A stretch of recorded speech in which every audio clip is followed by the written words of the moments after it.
कार्य है एक जगह से दूसरे जगह वहाँ के न्यूट्रिएंट्स, मिनरल्स, हार्मोन, विटामिन को ट्रांसपोर्ट करना। क्या काम करना? ट्रांसपोर्ट का काम करना।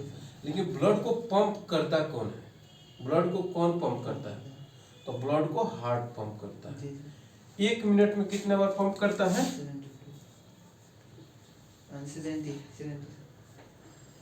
72 टाइम्स। ये एवरेज होता है। ये क्या होता है? एवरेज होता है। लेकिन आप बहुत जगह देखिएगा 62 70 टाइम्स लिखा रहता है।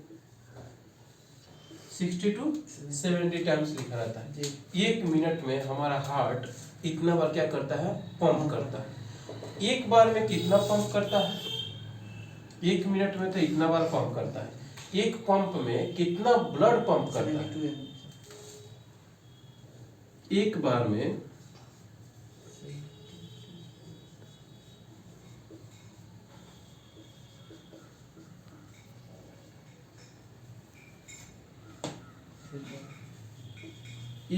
में हमारा हृदय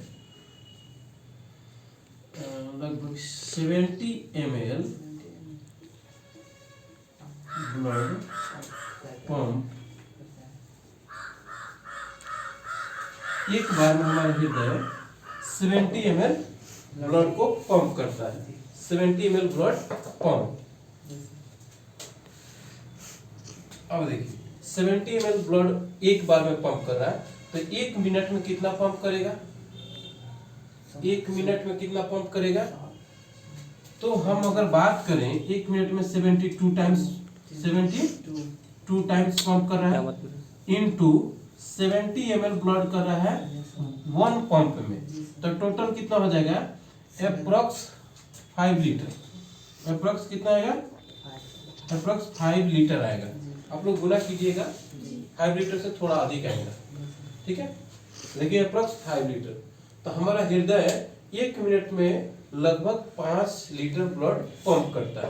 अब ये हो गया। इधर देखो, दूसरी बात ये है, ये सारे के सारे ब्लड हमारा हृदय का लोकेशन समझ रहे हैं, थोरेसिक रीजन में है। यहाँ से जब पंप हो रहा है, देखो इधर, तो ये पाइप जो है, ये नली जिसको को है आयोटा हम लोग बोलते हैं। क्या बोलते हैं? आयोटा। इसके थ्रू पूरे बॉडी में जाता है। तो लोअर लिप में भी जाता है, अपर लिप में भी जाता है। लोअर लिप में ये चला गया तो अपर लिप में दूसरा चला जाएगा, क्योंकि ब्रेन को भी चाहिए और पैर को भी चाहिए ब्लड। तो ये आयोटा के थ्रू जाता है।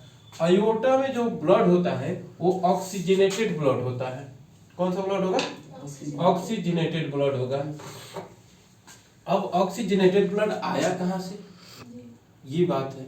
ये फिर ब्लड जब अपने बॉडी को चला गया, प्रत्येक टिश्यू को, प्रत्येक सेल को चला गया, फिर सेल से कलेक्ट होके आता भी है।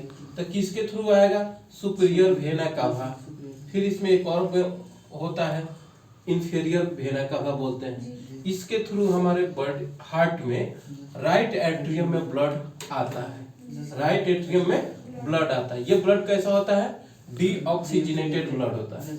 ऑक्सीजन रहित ब्लड होता है, ऑक्सीजन रहित रक्त होता है। लेकिन जब ऑक्सीजनेटेड ब्लड होता है तो ऑक्सीजन सहित ब्लड होता है। अब देखिए, अब हमारा हृदय क्या कर रहा है?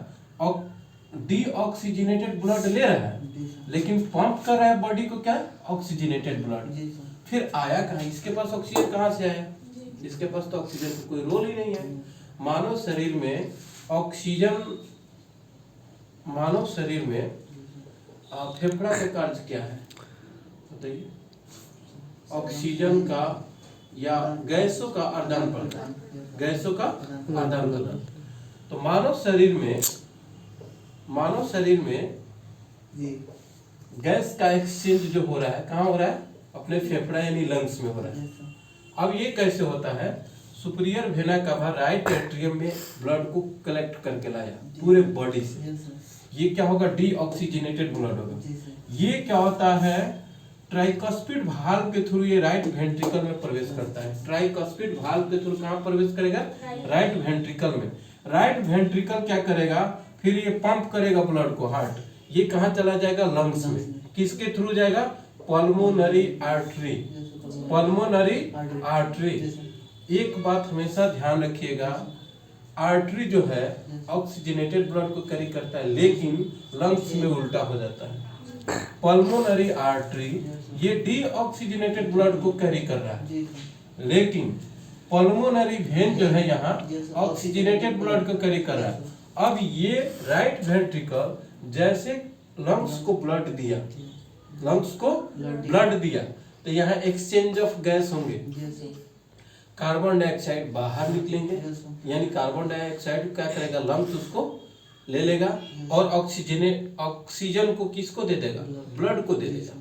फिर यहाँ से ब्लड ऑक्सीजनेटेड ब्लड होकर अब कहाँ आया, लेफ्ट एट्रियम में। कहाँ आया, लेफ्ट एट्रियम। लेकिन लेफ्ट एट्रियम के पास ये पावर नहीं है, क्षमता नहीं है कि वो बॉडी को भेजे, तो किसको दे देता है, लेफ्ट वेंट्रिकल को। और लेफ्ट वेंट्रिकल जो होता है सबसे बड़ा और सबसे मजबूत होता है, इसका वाल जो होता है ना मोटा होता है, जिसमें कंट्रैक्शन भी अधिक होता है। तो ये फोर्सफुली क्या करता है, फोर्सफुली कंट्रैक्ट करता है और ये भेज देता है पूरे बॉडी को। तो ये जो भेजेगा कैसा ब्लड भेजेगा, ऑक्सीजनेटेड ब्लड भेजेगा।